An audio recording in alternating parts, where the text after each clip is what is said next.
Boa noite a todos.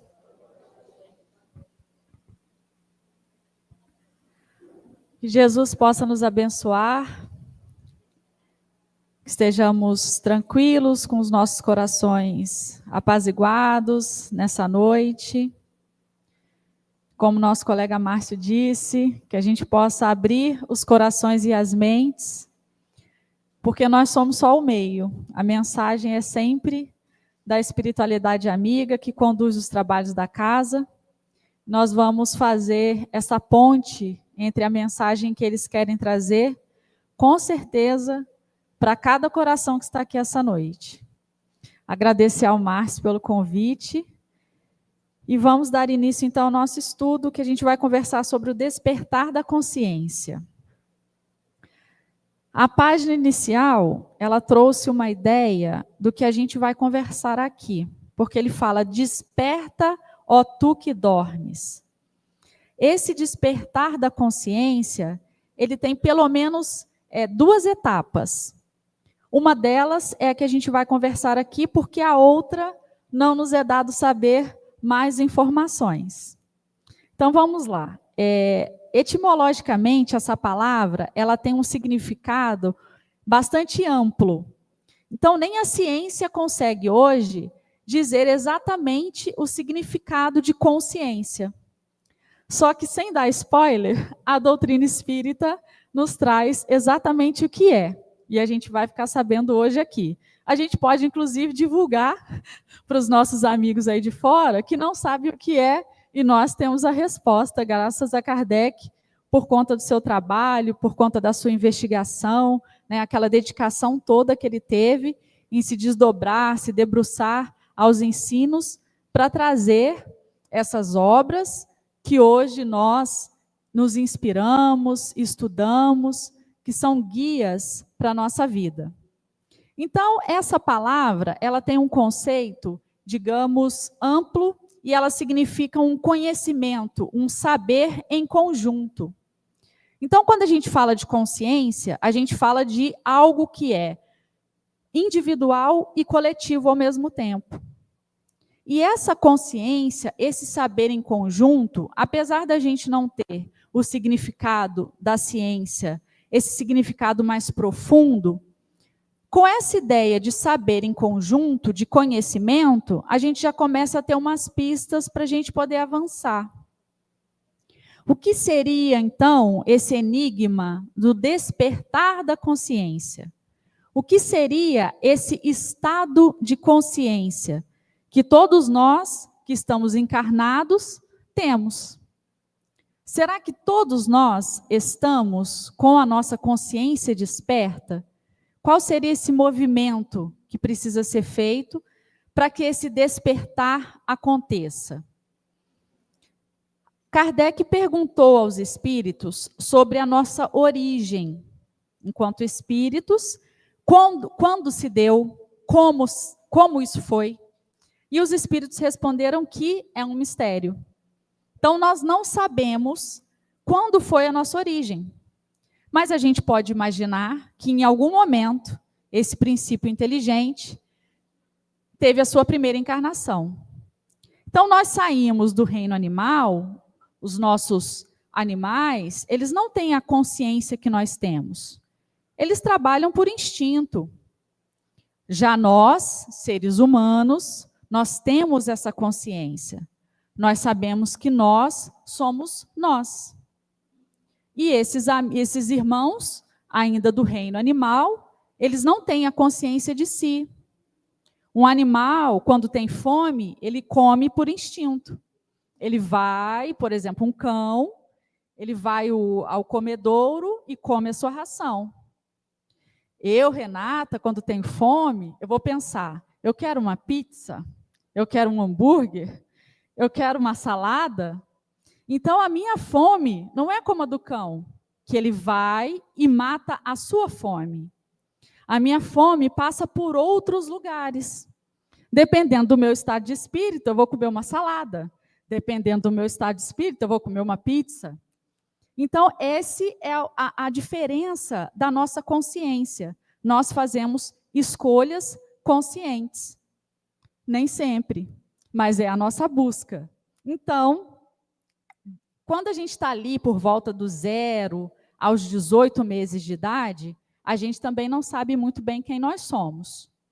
A gente é pequenininho, então essa fase inicial da nossa vida seria como um segundo despertar.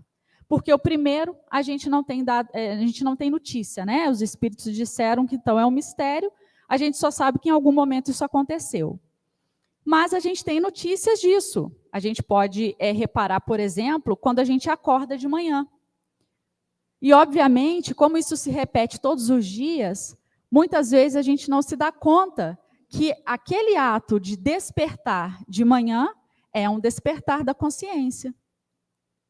Vocês já pararam para pensar que a gente só tem ideia de quando a gente dormiu, a hora que a gente acorda? A gente não sabe que dormiu. A gente só sabe que dormiu quando a gente acorda. Então, o que acontece da hora que eu durmo à hora que eu acordo? Eu perco o meu estado de consciência? Do corpo, sim. Do espírito, não. E aí eu acordo e vou fazer as minhas atividades corriqueiras do dia a dia, minha programação. Mas será que nessas atividades eu estou plenamente consciente? Muitas delas eu estou funcionando no automático. Então existe um tipo de pensamento que é consciente e outros são mais comuns. E a gente vai atravessando o dia nesse estado de consciência. Essa notícia de quando a gente acorda é uma primeira ideia do que seria esse despertar de consciência. Mas a gente tem uma outra ideia, que é dos 0 aos 18 anos, quando a gente ainda é um bebê, a gente não tem ideia de si, e de repente alguém, uma mãe, um pai, um irmão, um cuidador, pega aquele bebê e coloca ele de frente ao espelho. E aí aquele bebê, que até então ele achava que ele era colado com a mãe, ele vê a sua imagem e vê que tem uma outra imagem. Aí ele olha para ele olha para quem está segurando, ele volta a olhar para ele, e naquele momento ele desperta. Ali, a partir dos 18 meses, a gente entende que eu sou eu. A gente passa a falar, a Renata quer água, para eu quero água.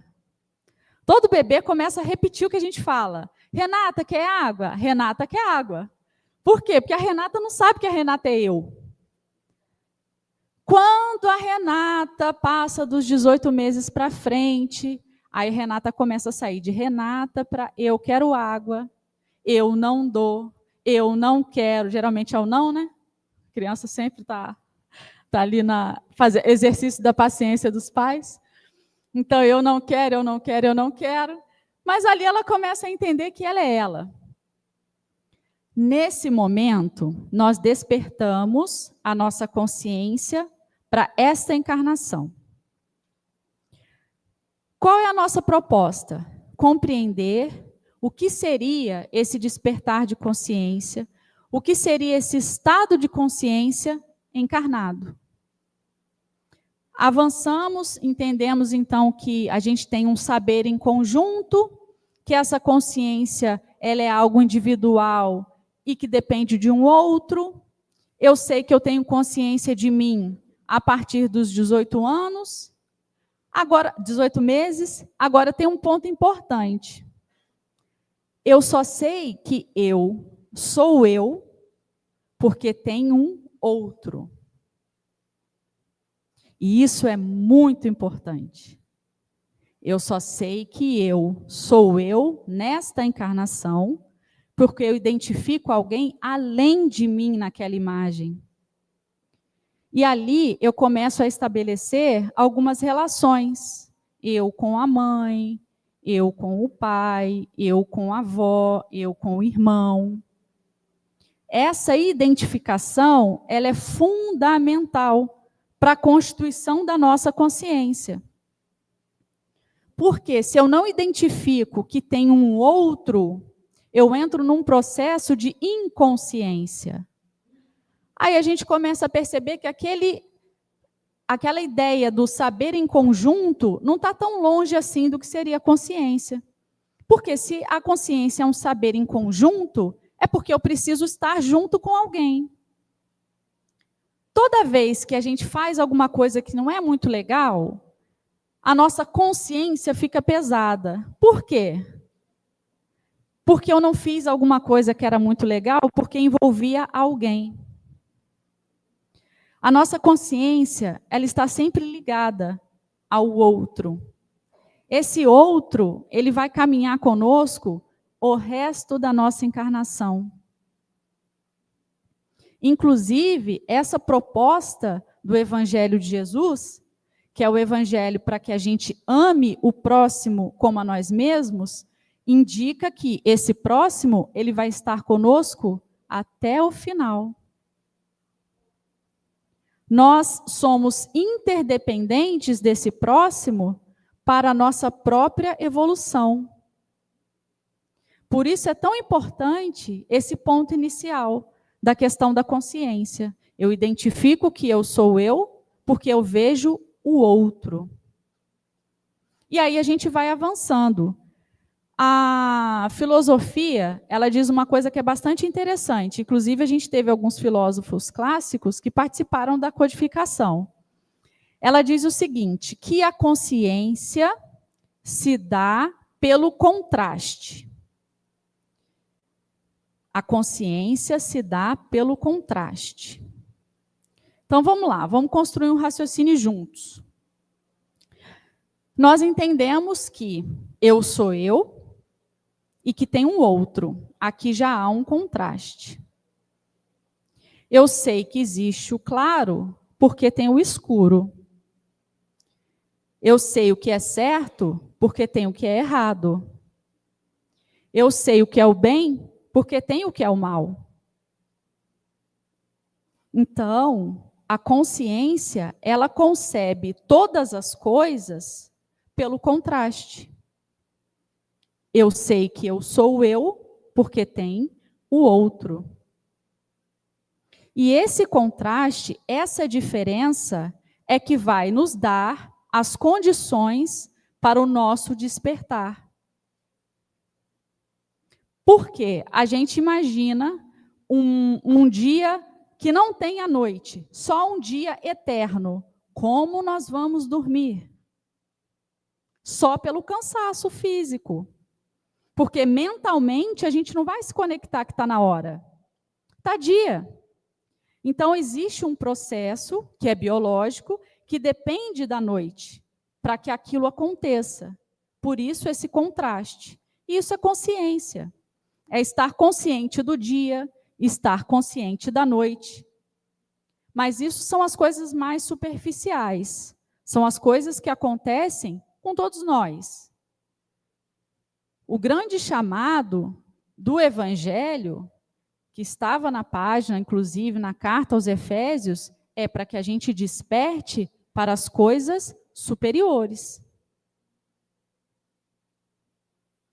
E como que a gente faz para se despertar para as coisas superiores?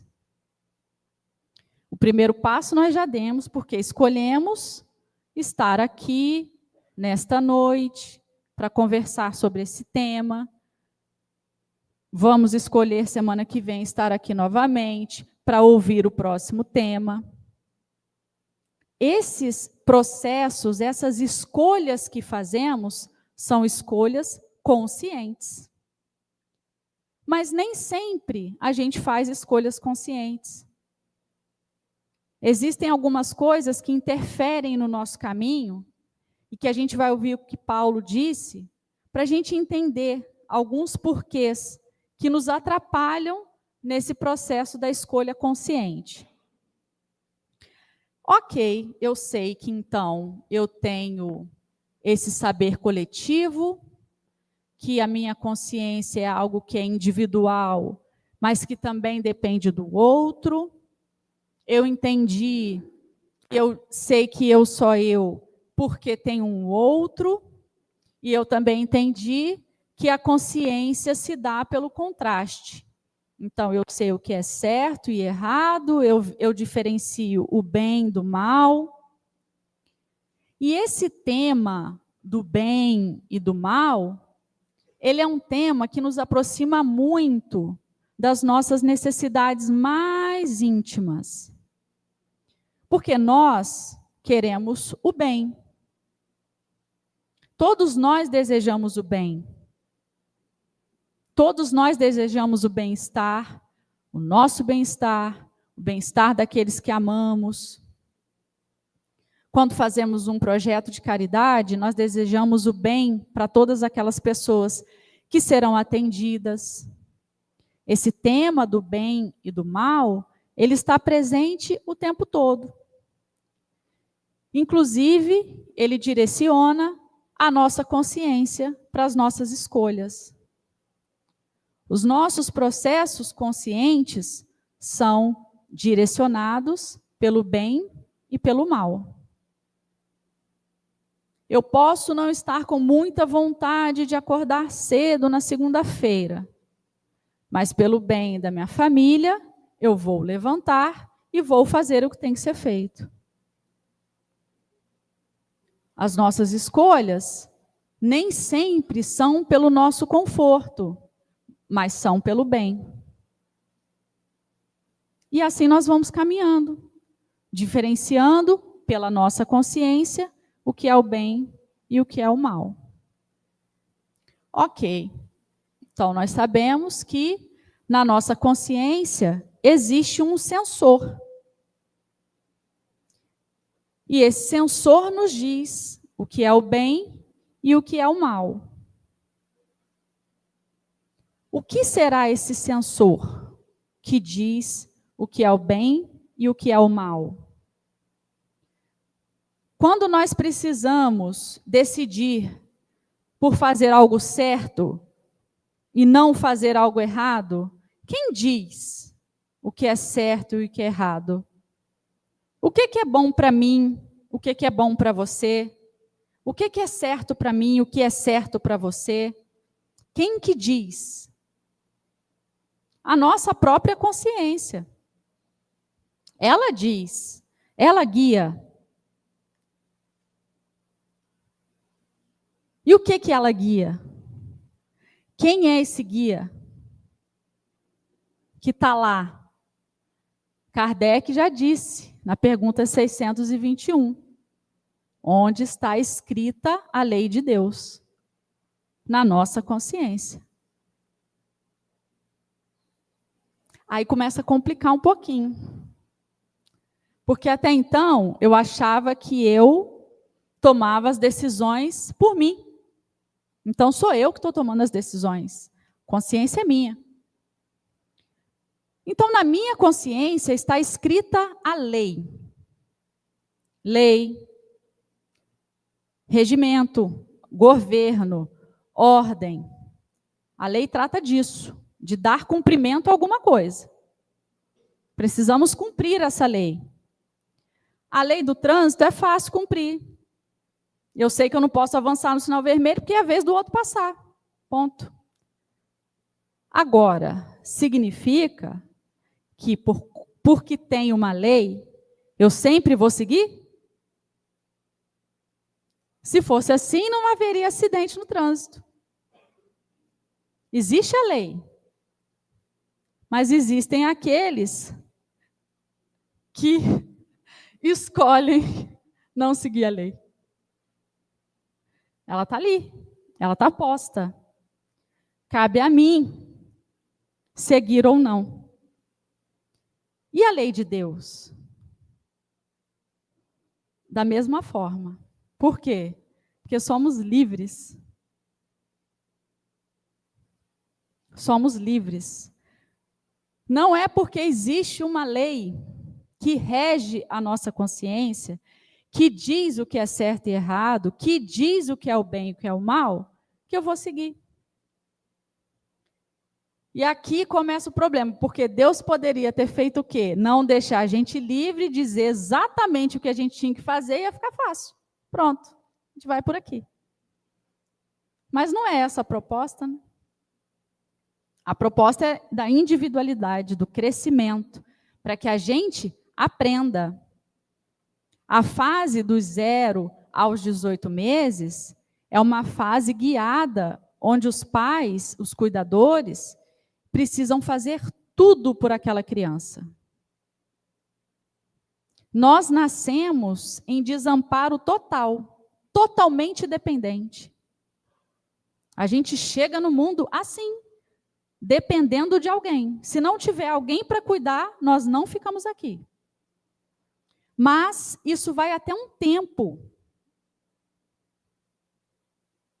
É um tempo estipulado. Passou de certo tempo, nós precisamos tomar as nossas próprias decisões. Porque senão seremos adultos como crianças. A proposta divina, pedagógica, é que a gente saia da infância espiritual e vá caminhando em direção à maturidade espiritual. E aí, a cada encarnação, com a nossa consciência, com tudo que já vivemos, nós pegamos um 0 quilômetro, como diz um amigo meu, a gente pega um 0 quilômetro e vai. A cada encarnação. A bagagem está aí. Nada se perde. Mas viemos com uma nova proposta. Com todas as condições de avançarmos, com todas as condições de fazermos melhores escolhas. Então, vamos voltar lá. Estamos com a nossa consciência, sabemos que a lei de Deus está escrita nela. Certo? Então, a lei de Deus escrita na nossa consciência. Então, se nós é quem escolhemos o que é certo e o que é errado, segundo a lei, quando a gente se submete a ela, por que quando a gente se submete a ela? Kardec também perguntou. Por que será que a gente tem essa liberdade toda de consciência, liberdade de fazer o que a gente quer? Está lá, 835. Fala sobre a lei de liberdade. Kardec pergunta: será a liberdade de consciência uma consequência da liberdade de pensar? Então, Kardec está fazendo um vínculo da consciência com o pensamento. Essa liberdade que eu tenho de consciência é a mesma? É a consequência da liberdade que eu tenho de pensar? Então, pensamento e consciência é a mesma coisa? A gente começou dizendo que não tinha um conceito fechado de consciência. É a mesma coisa, será? Então, tudo que eu penso é consciência? A ciência do mundo não sabe. Mas Kardec perguntou aos espíritos e eles responderam. Então, nessa resposta, a gente tem o que é a consciência. E eles dizem: a consciência é um pensamento íntimo. Consciência é um pensamento íntimo, vírgula, que pertence ao homem como todos os outros pensamentos. Então, vamos lá. Vamos voltar. Consciência, saber em conjunto, eu e o outro. Eu dou conta que eu sou eu, porque tem um outro. Aí eu entendo que, então, isso cria um contraste, e eu entendo que tem o certo, o errado, o bem e o mal. Quem define isso tudo é uma lei. A lei de Deus, que está na minha consciência. Consciência essa que é um pensamento íntimo. Tá. Então, nós temos um pensamento íntimo. Então, a consciência é uma espécie de pensamento, mas não é qualquer pensamento. Não é qualquer coisa que eu penso que é consciência. Ou, se a gente quiser chamar, um pensamento consciente. Então, tem pensamentos que são inconscientes. Quem dirige, às vezes, sabe. Você está se preparando para ir num lugar, quando você vê, você está passando na porta de outro. Mas você não escolheu estar lá, por quê? Porque você dirigiu inconsciente. Passou direto. Não estava com atenção ali. Nem todos os nossos pensamentos são conscientes. Então, a consciência é um pensamento íntimo. Um pensamento íntimo. E a lei de Deus está escrita aí, nesse pensamento íntimo. Prometo que eu não vou abrir muito, mas vamos falar um pouquinho do pensamento. Depois eu volto. O pensamento é um fio contínuo. Ninguém consegue parar de pensar. Nunca. As propostas meditativas que nos trazem a questão do pensamento, elas criam um intervalo entre um pensamento e outro, não o cessar. O pensamento é contínuo, ininterrupto. Então, eu penso o tempo todo. E um bloco desse pensamento que eu penso é um pensamento íntimo. Então, eu estou lá, vivendo meu dia. Durante esse dia, eu tenho uma série de pensamentos, e alguns desses aqui são pensamentos íntimos. Ok. Então, nós pensamos a lei. A lei de Deus está escrita na nossa consciência, mas a consciência é um pensamento íntimo. Então, nós pensamos a lei.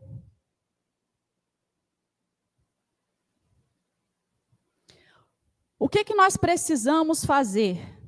Nos aproximar desses temas sem criar obstáculos. Porque quando a gente fala consciência, a gente imagina que é um lugar na mente da gente que a gente vai acessar a consciência. A consciência está na linguagem. Porque eu manifesto o meu pensamento quando eu falo. Pode ser com a boca, pode ser com o olhar, o corpo. Isso é linguagem. A gente está no mundo pela linguagem. De alguma forma, a gente vai manifestar o que a gente pensa. Então, nós muitas vezes manifestamos pensamentos irracionais. Nós não, os outros. Porque alguém comete um ato bárbaro que choca, a gente fala assim, fulano não tem consciência do que ele está fazendo. Olha a palavra. Ele não tem consciência do que ele está fazendo. É imediato a nossa fala. Então, quando a gente fala que ele não teve consciência do que ele estava fazendo, a gente está manifestando o que nesse momento? Um pensamento íntimo. É a lei.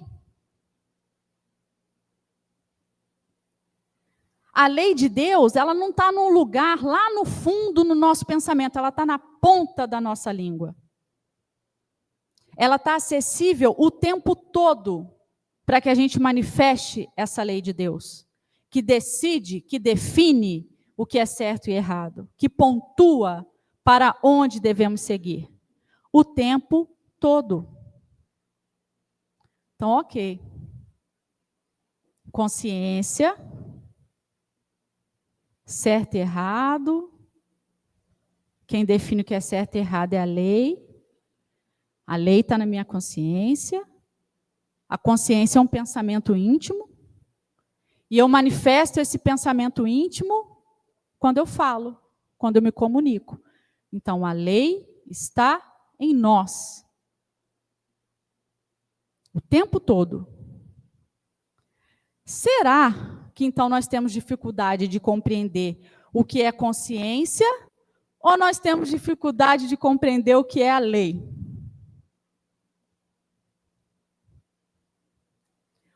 O trânsito está ali.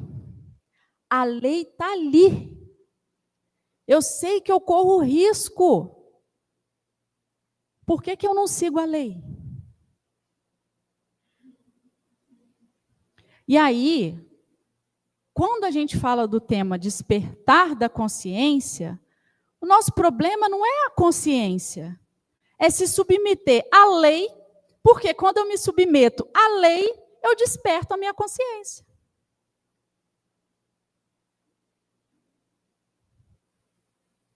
Essa é a proposta.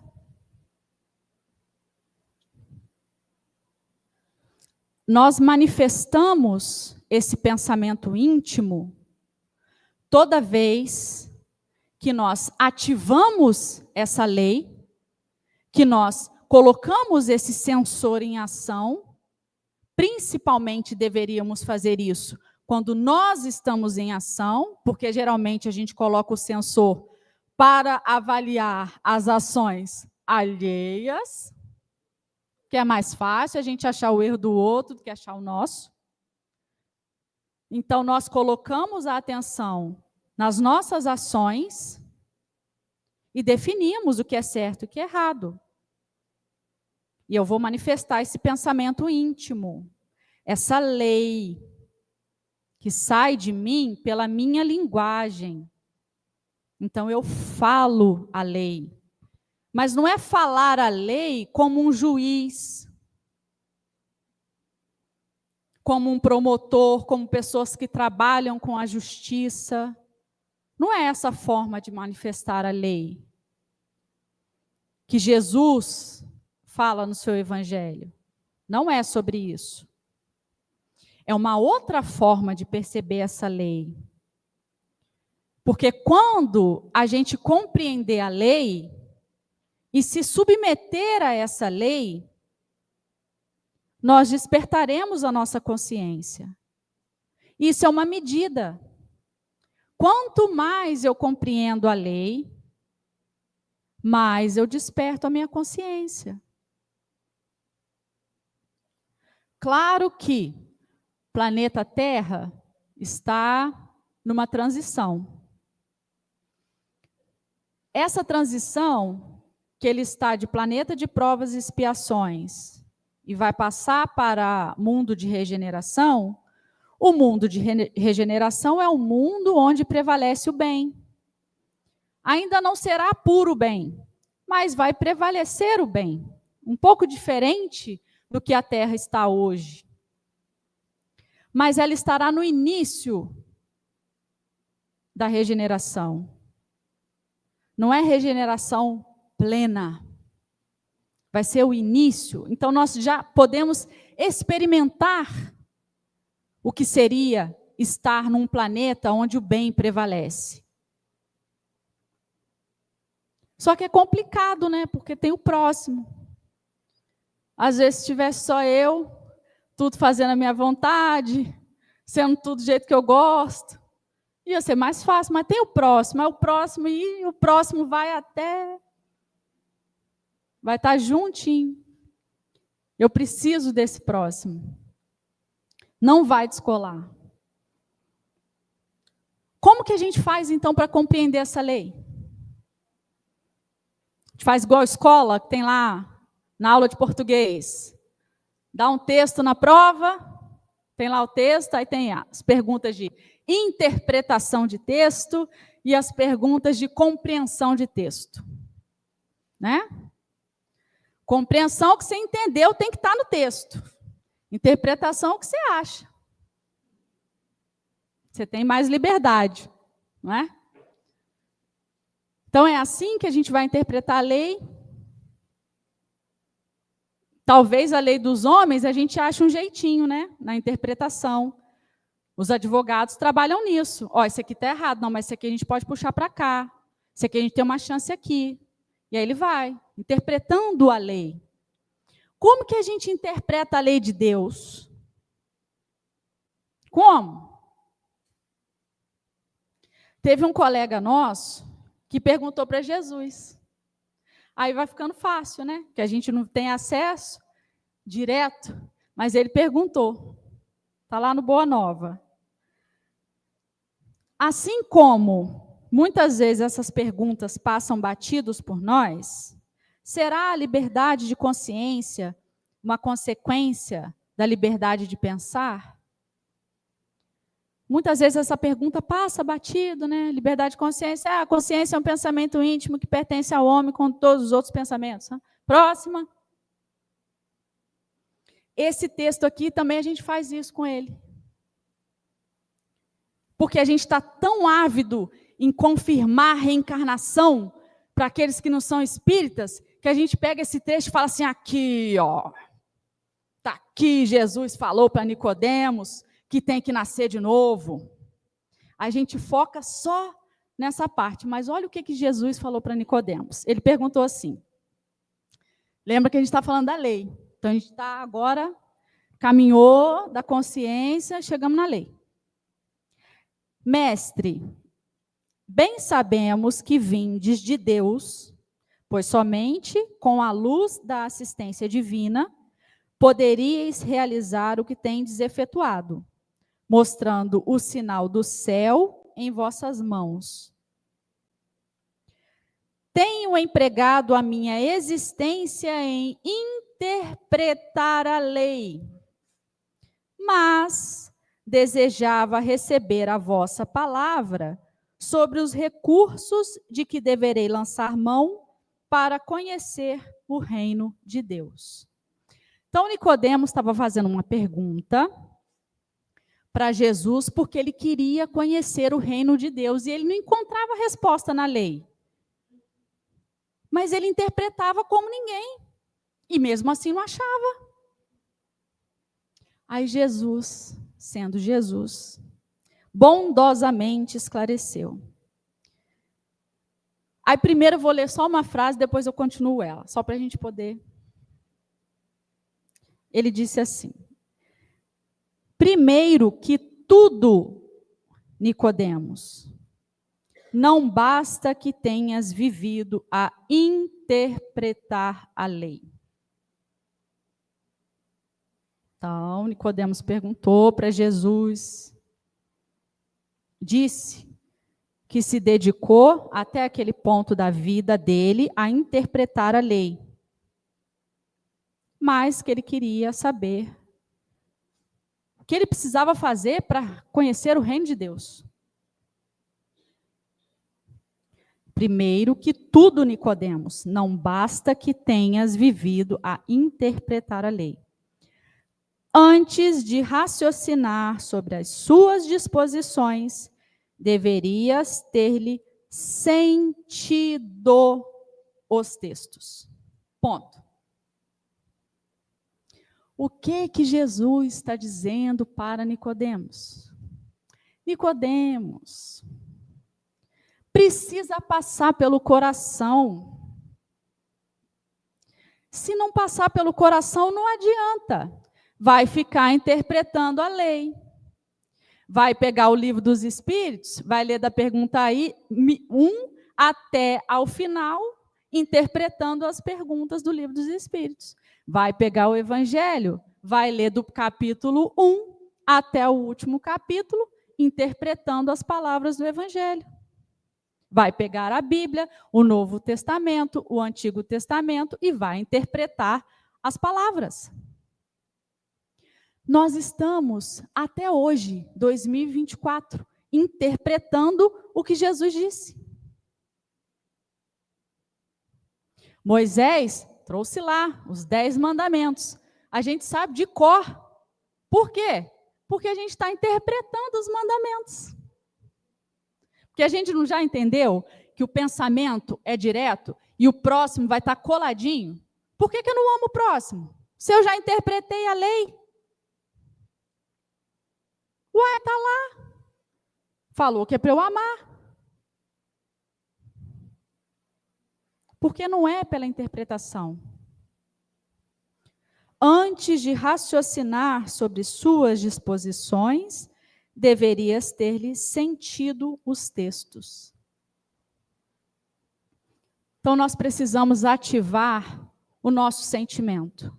É pelo campo do sentimento que nós vamos nos submeter à lei, para que a gente tenha condições de ter pensamentos conscientes, atitudes conscientes, e dar cumprimento a essa lei, e despertar a nossa consciência. O despertar da consciência passa por essa ativação no campo do sentimento. Então, nós precisamos nos aproximar dos textos sentindo.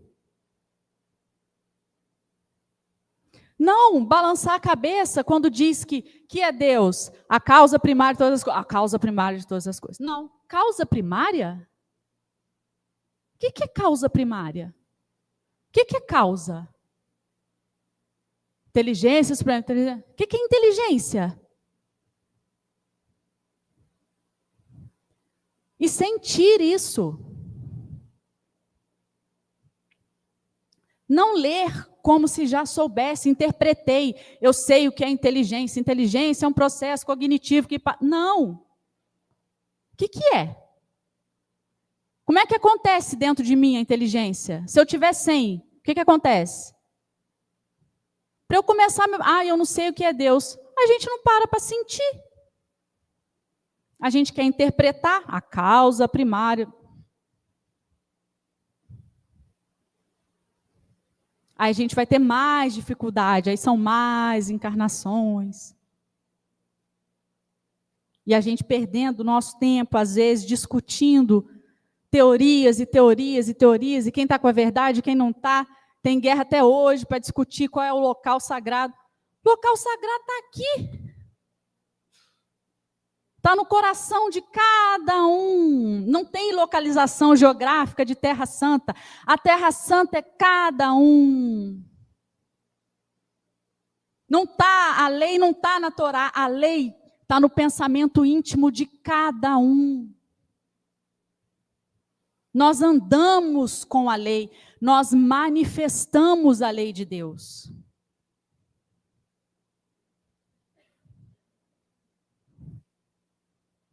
Precisamos sentir essa lei. Já estourei meu tempo, né?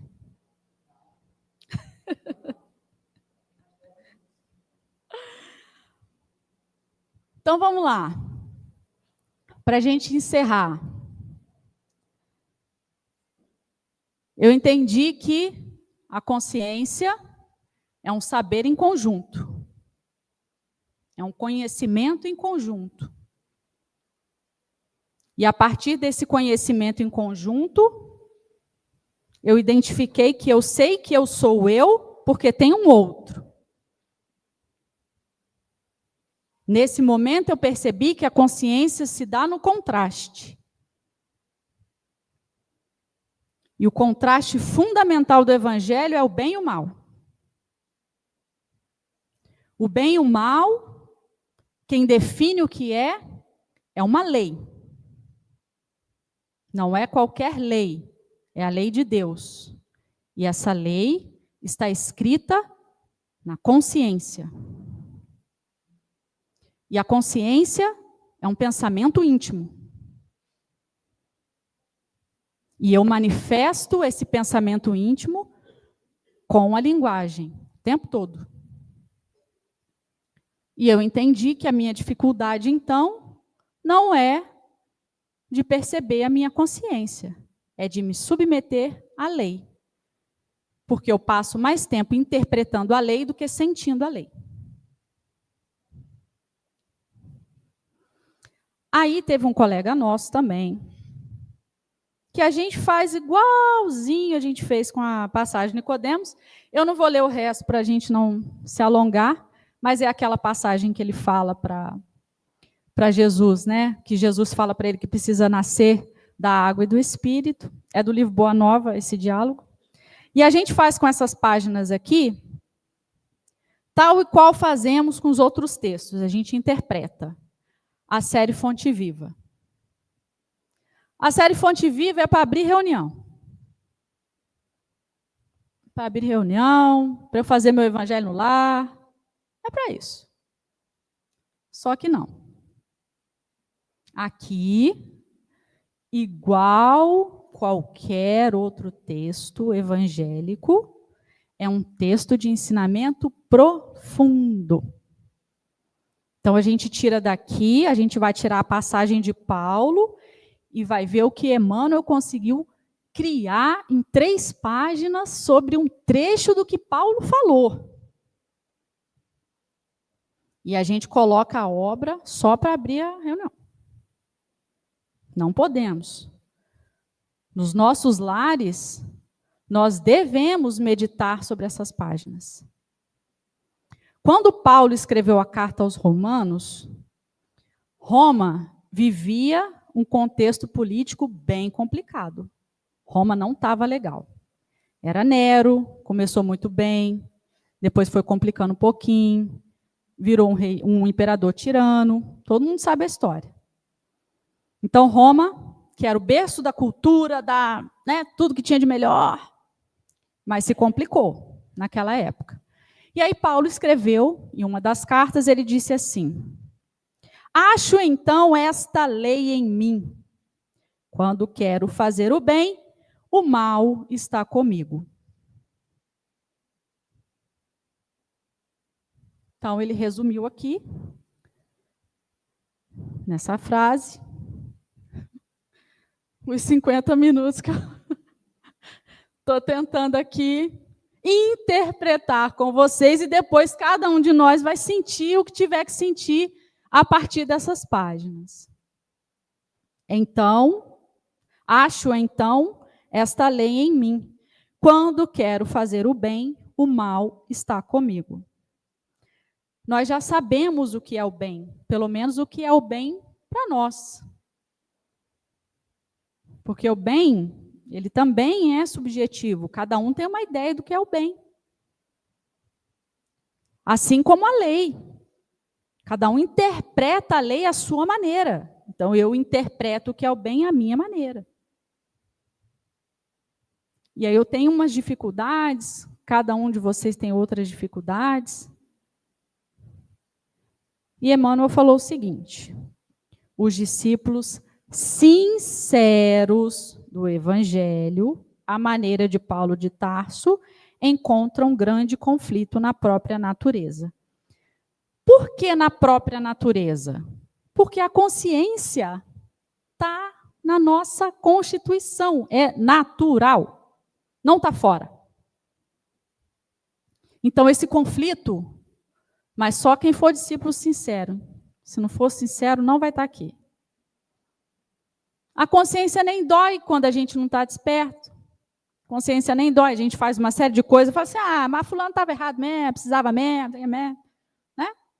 Então não dói.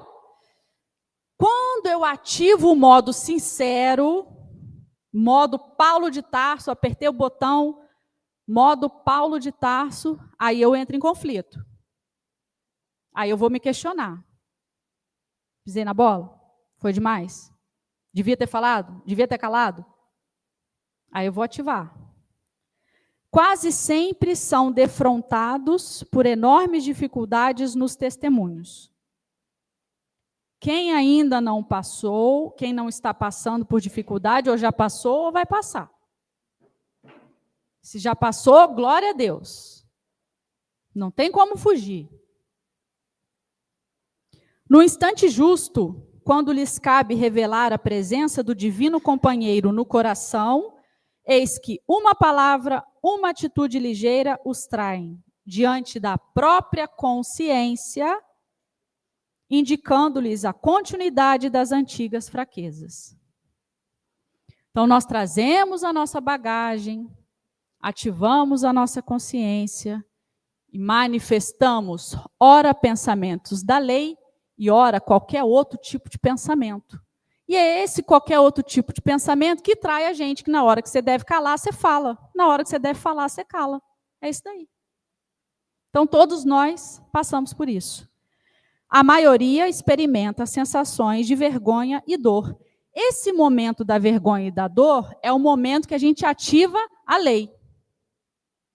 Porque a gente só se envergonha, só dói, quando a lei manifesta. Senão, está tudo certo.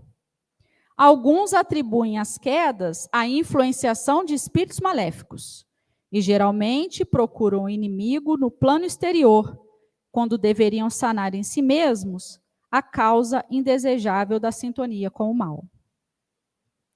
É indubitável que ainda nos achamos em região muito distante daquela em que possamos viver isentos de vibrações adversas.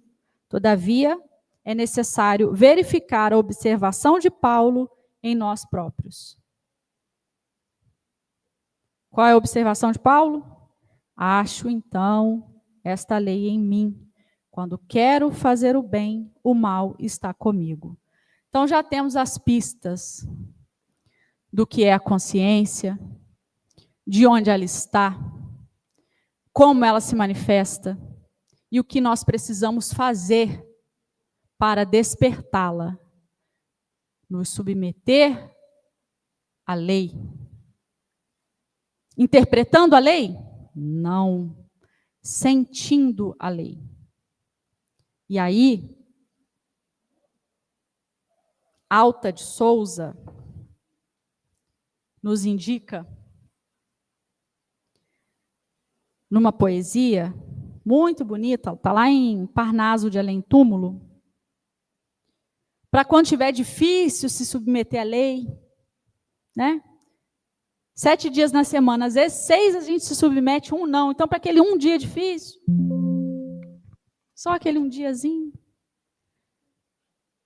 ela nos presenteia com essa mensagem para que as coisas possam caminhar de uma maneira mais harmoniosa com a proposta de Jesus para nós. Porque a proposta do Evangelho é de amor. A lei máxima do Evangelho é a lei de amor. E não tem como amar interpretando. Quem define o que é amor? A gente só sente.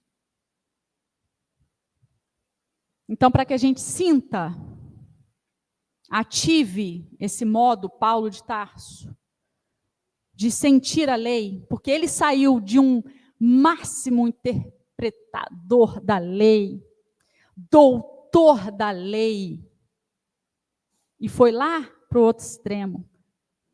Deixou-se sentir a lei até o fim. Ele fez essa jornada. Nós temos notícia da jornada dele.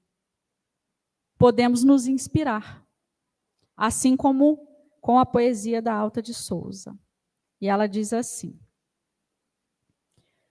meu irmão,